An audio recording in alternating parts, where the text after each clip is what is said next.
What's up, guys? It's Jeremy Conn. It's a Lowdown. It's all brought to you by Pickdawgz.com. Appreciate you guys checking this out. Please click that like and subscribe button. And if you click the notification button, it'll let you know anytime one of these gets posted. And as usual, on a Sunday going into a Monday, as I'm recording this on Sunday before the NFL games start, I come back the next morning and I will repost the results of the algorithm. I'll write them out so you guys can see. So when I run through it, you don't have to sit here and try to write everything down. I'm probably going to say this every time I do it, just so new people know that. So if you've been here before, sorry for all the the repeat stuff, but it's just kind of what has to happen. I want to talk about the concrete inner circle. I always do that in the beginning.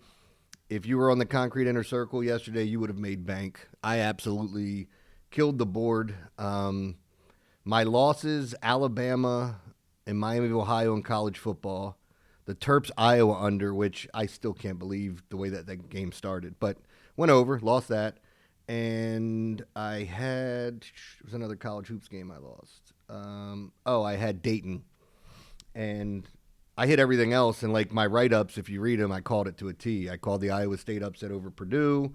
I called, or at least I said they were a live dog. Let me backtrack before I start putting my foot in my mouth.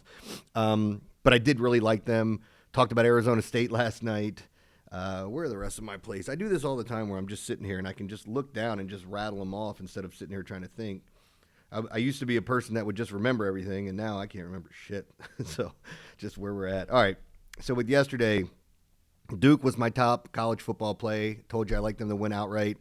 I like Nate Shepard over his rushing yards. Yes, we got a little lucky in overtime because he got one big carry that put him over the number. But it's still a little pissed off with the way that it went because their backup running back got a ton of carries, and I think he would have got there had they not used him as much, but they used him quite a bit. So, but either way, Duke wins, throws a wrench into the playoff, and we'll see what they do. Alabama losing, I'm sorry, I wouldn't put them in. I just wouldn't. I think, people are going to look at Notre Dame, and Notre Dame lost to Miami, and Miami and Notre Dame are sitting there, and what they're going to do with it. But anyway, just getting back to the plays yesterday, I'll run through this.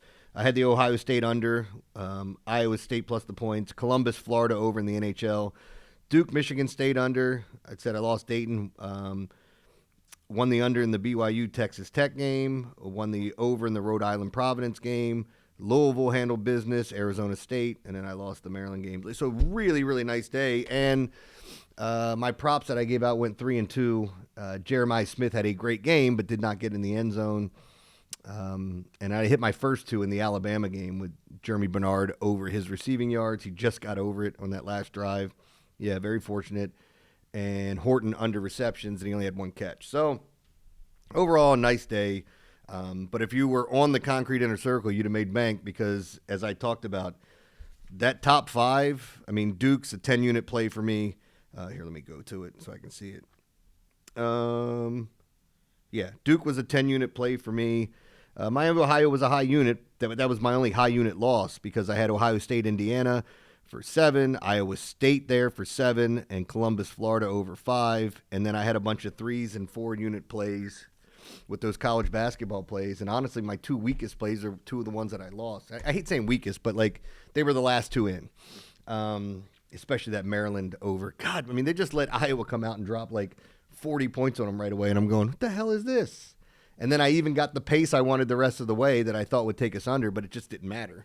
At that point, they'd scored too many points. So if you text Inner Circle, I know I'm rambling, text Inner Circle to that number that you see there, and you can find out more about this. Like I said, rated system, a little pricey or pricier. If you guys are just coming here for the free picks and watching the videos, clicking the like button, I appreciate that. That helps us out more than you know. If you're buying picks, I appreciate you guys the same. And if you guys want to come over to the Inner Circle, been making a ton of money over there. Things have been really good. And I love I love Sunday's NFL slate. And we'll talk about the Chargers and Eagles in depth. There's nothing else going on. There's really what do I want to say? There's 8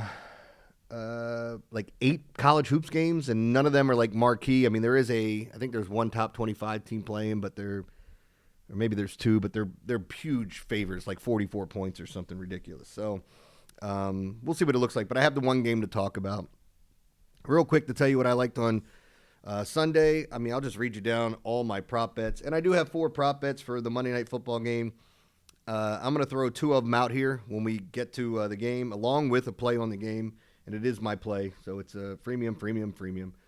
And all the plays, what did I give out yesterday? I just want to see how they did. Because I think, I gave out BYU, Miami of Ohio, Bama on here, and then Duke. So, I didn't do as well on here yesterday, even though the under was the play for me on Texas Tech. I was on Bama. 3 out of the 4 prop plays I gave out hit yesterday. Man, Miami of Ohio just sucked yesterday. They even pulled their quarterback at one point. And there was the weird thing right before the game, and I don't know why they did it. Was it Retzlaff's his name? Or was that, no, that was Friday night. Friday night, for whatever reason, right before the game started, I think it was Tulane. Forgive me if I'm wrong on this. They made, like, their top 5 players all questionable, like a couple hours before the game. And you're going, what the hell is this? Like, what's happening? I hate when that shit happens because it drives you nuts after you've done all this work. And that's what has been really pissed me off about the NBA is, like, as I've said, it's counterproductive to put plays up later unless people are checking them out there. You want to get stuff up early. And with all the crap that goes on with load management, this guy's got a hang now. Nope, we don't want him to play. Oh, he can't play back-to-back. It's like, come on, man. It's just a joke. But I was curious what I gave out. Did BYU, they didn't cover, did they? I don't think so. I didn't even check that because I was, like I said, I was on the under. Come on. BYU, no, they didn't. They lost by 27. So, all right. Let's get into this game here and talk a little bit about all the other stuff. That's right. I wanted to rattle off what I was on. My best bet for Sunday was the Jacksonville Jaguars. Talked about that one on the pod yesterday. All 4 of those NFL games I gave you, I was on. All 4 of them. So as I read these off, you're going to hear all of them on here. Jacksonville was my favorite play. I loved Green Bay. Kansas City. I was on the Ravens and Bills. Falcons plus the points. Minnesota plus the points. Tennessee plus the points. The Grizzlies over in the NBA. SMU plus the points in college hoops, and LSU plus 6.5. And then it's another day. Cornell and Samford are playing 164.5. I know it sounds like I'm just betting these guys blindly, and I promise you I'm not. Until they correct these numbers and until the public corrects, I'm going to keep hammering it in the right spots. I've lost 1 Cornell over this year, and there was 1 or 2 other games I didn't bet that both went over. I think all of their games have gone over except that one. And again, it depends on shopping for numbers too. I know there were a couple of closer ones in there, but for the most part, they've just been blowing that number out of the water. Like nothing to even be concerned about. And I still go back to this, and the public still keeps hammering unders. They're like, oh my God, 164.5. They're dropping 90 and 100 points every other game. Like, yeah, of course I'm going to take the over. I'm going to hammer it. So yeah, that was my college shootout on Sunday. Now, let's just run into this. We're going to get into the games here. Or the game here. There's only one to talk about, and I'll go over the player props. But we started off, Eagles at the Chargers. Eagles minus 2.5. 41.5 is the total. I'll say this much. I like the Chargers. I think the under is the right side. All of my prop plays as I'm doing my research correlate with the under. Maybe the under is the best play. I'm giving you the Chargers here.